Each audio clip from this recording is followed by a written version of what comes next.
Good day, everybody. How are you all doing? I hope you're doing great today. This is the crazy dude, Dr. Nandy.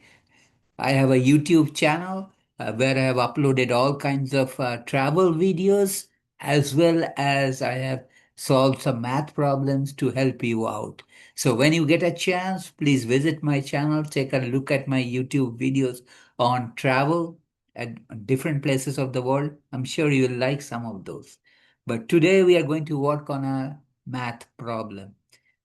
Just a request, please do not quit halfway through because I will give you some important tips at the end of this program. I know everybody complains math is tough. Yes, math is tough if you do not follow step by step procedure like I'm going to show you now. So here I go. I'm sharing my computer screen with you.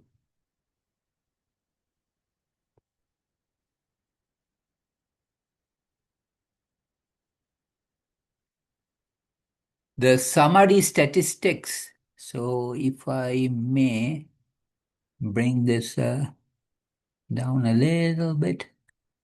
So says the summary statistics for the number of inches of snow at a place for the last 116 years are shown below. Okay. And there is N, capital N is a population size, as you know, is 116. Mean is 10.443. Median is 10.364. Standard deviation is 1.541. Minimum is 6.213. The maximum of 14.578. First quartile is 8.7, what is it, 746, and the third quartile is 12.379. So the question is, are there outliers in the data? Outliers, as you know, the name implies we're looking for data points which are outside the normal range of the data.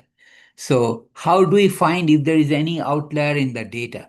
Well, there is a procedure for doing that. First, we will find solution.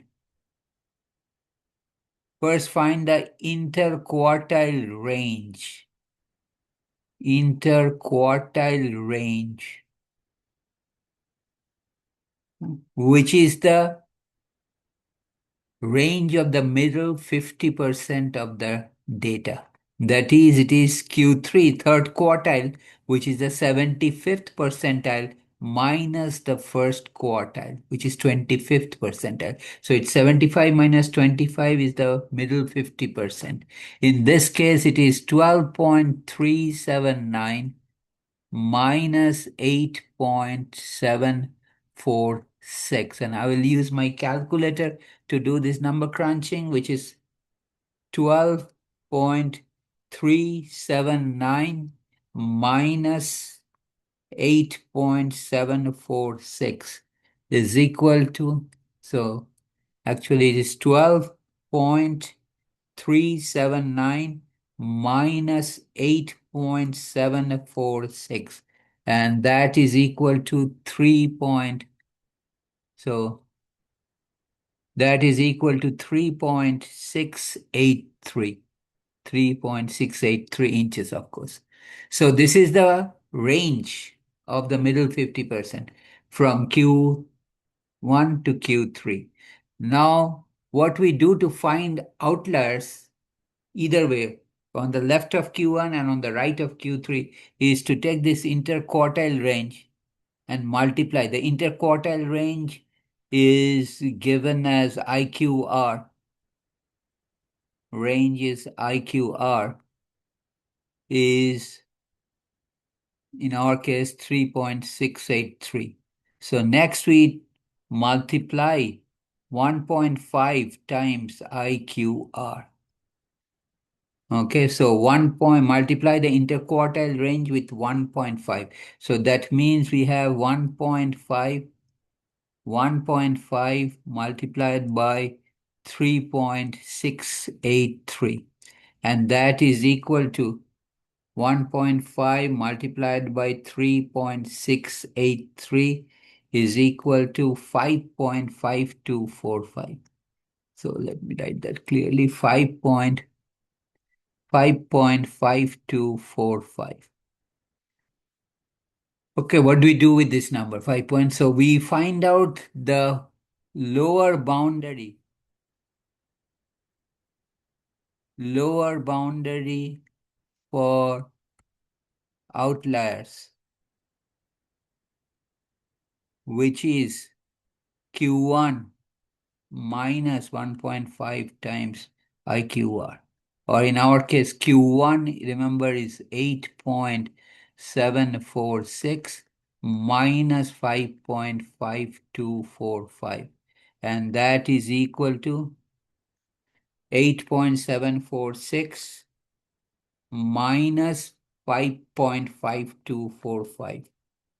And that is equal to 3.2215. Okay, 3.3215.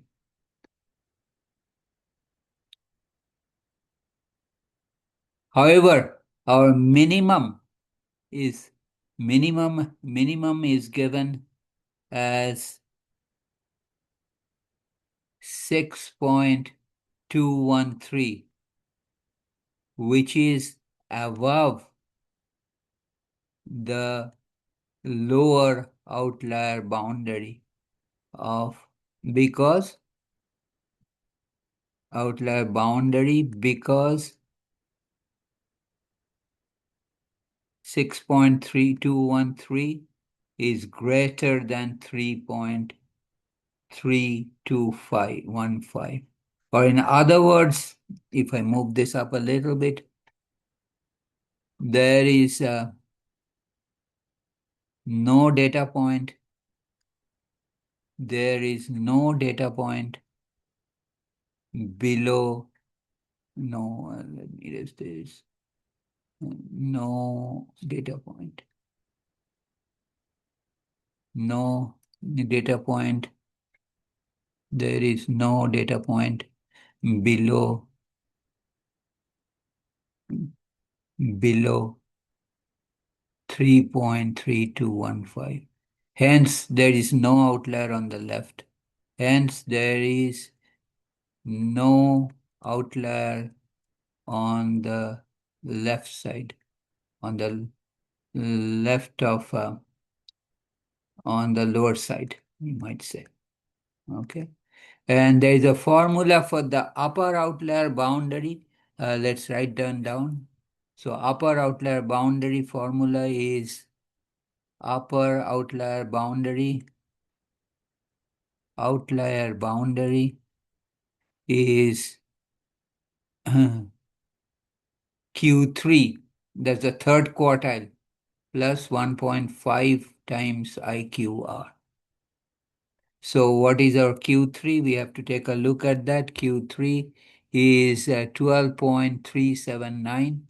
So this is equal to 12.379 plus 5.5245. And that is equal to 12.379 plus 5.5245, which is equal to 17.9035. So we look for the maximum in the data set that has been given to us. So let's take a look at the maximum. Maximum is minimum. Maximum is 14.72. So we write it. Maximum is 14 point. Maximum value. Max value of 14.542 is less than 17.9035. Hence, there is no outlier on the any number greater than 17.9035 would have been an outlier. Hence, there is no outlier on the right. So in conclusion, the right side. In conclusion, on the higher side. In conclusion, there is no data either on the left or on the right, either on the lower end or on the higher end. So let me write that down by moving it a little. So in conclusion, there is no outlier on the lower end or no outlier. Again, outlier are data which are below the lower outlier boundary or above the upper outlier boundary. No outlier on the lower side or on the upper side of this or on the upper side of this data set. Upper side of this data set. Okay. So I'm sure you have stuck around with me. I'm going to give you some important tips and let's just walk through the problem. So they give us the descriptive statistics of this data set. The number of data points is 116, which is a population. They give the mean, median, standard deviation, minimum, maximum, and third quartile and the first quartile. So we first find the interquartile range, Q3 minus Q1, which is the range of the middle 50% of the data. Okay. Once we find that, we multiply it by 1.5. Once we get that number, from the first quartile, we subtract that number. That will construct the lower outlier boundary. Any number less than that will be an outlier. And that lower outlier boundary is 3.3215. However, our minimum given in this data set is 6.213, which is greater than the lower outlier boundary. That means there is no number less than the lower outlier boundary. Hence, there is no outlier on the lower side of the data, and we repeat the procedure for the upper side of the data. So to the third quartile, we add 1.5 times IQR and get a boundary, upper outlier boundary of 17.9035. But our max value is 14.542, which is less than the upper outlier boundary. Hence, there is no outlier on the right side or on the higher side. So in conclusion, there is no outlier on this data set, either on the lower side or on the upper side. So I hope you stuck around with me. If you have any question, please do not hesitate to ask me a question. I will reply to all your questions. No worries, okay? And I appreciate that you took the time to watch my video. If you like this video, please give me a thumbs up. That really motivates me. And please share this video with your friends. You and your friends, please subscribe to my channel by hitting the red subscribe button. And please click on the notify button. You will be notified, the bell button, every time I upload a new video. Thanks again. Take care. Have a nice day. And please do not forget to watch me tomorrow. Take care. Bye.